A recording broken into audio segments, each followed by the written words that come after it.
Assalamualaikum warahmatullahi wabarakatuh. Selamat pagi Indonesia. Salam Bhinneka Tunggal Ika. Kembali lagi bersama Dunia Cakyut.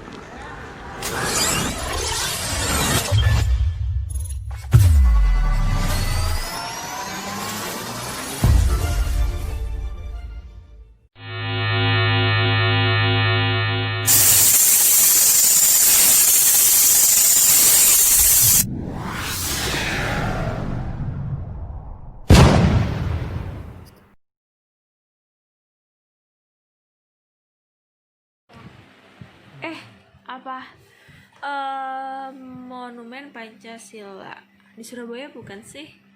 Setauku di Surabaya. Monumen Pancasila Sakti. Monas bukan? Tahu. Pokoknya itu ada di Jakarta ya kalau nggak salah. Ada hubungannya sama peristiwa Lubang Buaya. Bener ya? Monumen Pancasila Sakti. Ada yang tahu dengan monumen ini? Pernah berkunjung ke sini? Atau ada pengalaman menarik mungkin di sini? Mari kita sama-sama berbagi ilmu, berbagi cerita tentang monumen ini. Silahkan tulis di kolom komentar. Kali ini Dunia Cakyut akan sedikit mengulas tentang Monumen Pancasila Sakti. Jadi, tonton terus videonya sampai selesai agar tidak salah mengartikan tentang informasi yang akan kita bagikan. Monumen Pancasila Sakti dibangun atas gagasan Presiden Republik Indonesia kedua, yaitu Bapak Soeharto. Monumen ini dibangun di atas tanah seluas kurang lebih 14 hektar. Monumen ini dibangun dengan tujuan mengingatkan perjuangan para pahlawan revolusi yang berjuang mempertahankan ideologi negara Republik Indonesia, Pancasila, dari ancaman ideologi komunis. Monumen ini terletak di Kelurahan Lubang Buaya, Kecamatan Cipayung, Jakarta Timur. Di sebelah selatan terdapat markas besar Tentara Nasional Indonesia Cilangkap. Di sebelah utara adalah Bandara Udara Halim Perdana Kusuma. Sedangkan di sisi timur adalah Pasar Pondok Gede dan sebelah barat merupakan Taman Mini Indonesia Indah. Sebelum menjadi sebuah museum sejarah, tempat ini merupakan tanah atau kebun kosong yang dijadikan sebagai tempat pembuangan terakhir para korban gerakan 30 September 1965. Di dalam komplek monumen ini terdapat beberapa tempat yang bersejarah. Pertama, Museum Pengkhianatan PKI.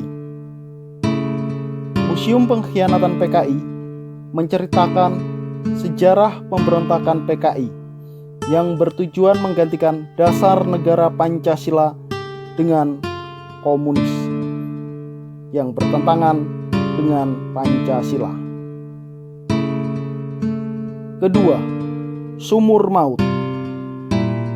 Sumur tua ini adalah tempat untuk membuang 7 pahlawan revolusi, yaitu Jenderal Anumerta Ahmad Yani, Mayor Jenderal Anumerta Donald Isakus Panjaitan, Letnan Jenderal Anumerta MT Haryono,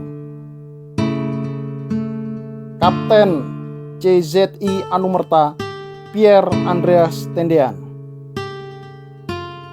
Letnan Jenderal Anumerta Siswandono Parman, Letnan Jenderal Anumerta Suprapto, dan Mayor Jenderal Anumerta Sutoyo Siswomiharjo. Jenazah ke-7 pahlawan itu ditemukan di sebuah sumur tua yang sekarang dinamai Lubang lubang buaya.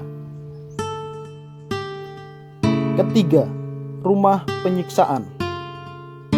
Rumah penyiksaan adalah tempat para pahlawan revolusi disiksa untuk menandatangani surat pernyataan untuk mendukung komunisme di Indonesia.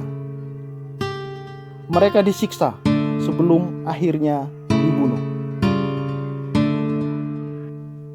Keempat, pos komando. Tempat ini adalah milik seorang penduduk RW 02 Lubang Buaya bernama Haji Sued.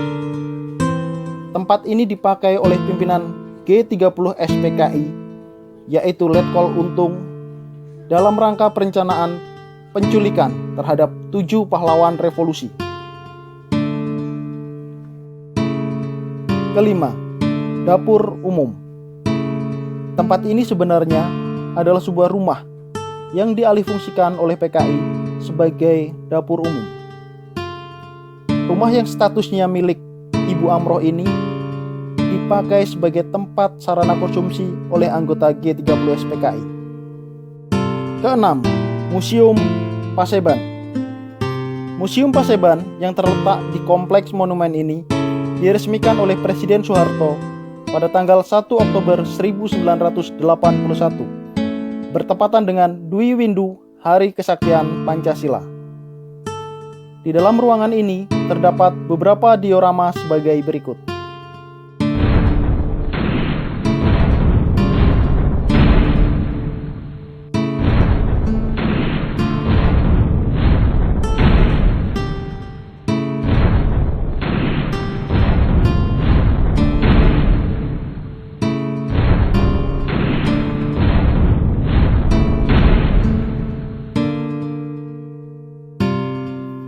Selain itu, terdapat juga ruang relik yang merupakan tempat dipamerkannya barang-barang, terutama pakaian, yang dikenakan para pahlawan revolusi ketika mereka diculik, disiksa sampai akhirnya dibunuh.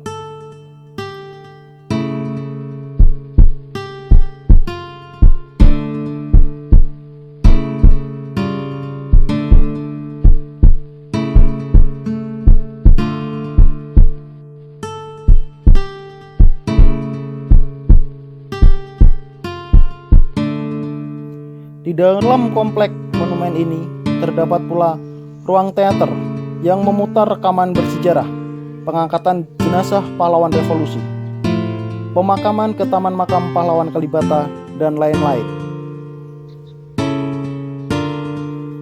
Demikianlah ulasan singkat dari Dunia Cak Yud tentang Monumen Pancasila Sakti. Mari kita menghargai sejarah dan perjuangan para pahlawan dengan melakukan kegiatan-kegiatan yang positif, kreatif, inovatif agar negara kesatuan Republik Indonesia yang kita cintai semakin maju. Wassalamualaikum warahmatullahi wabarakatuh. Salam Bhinneka Tunggal Ika.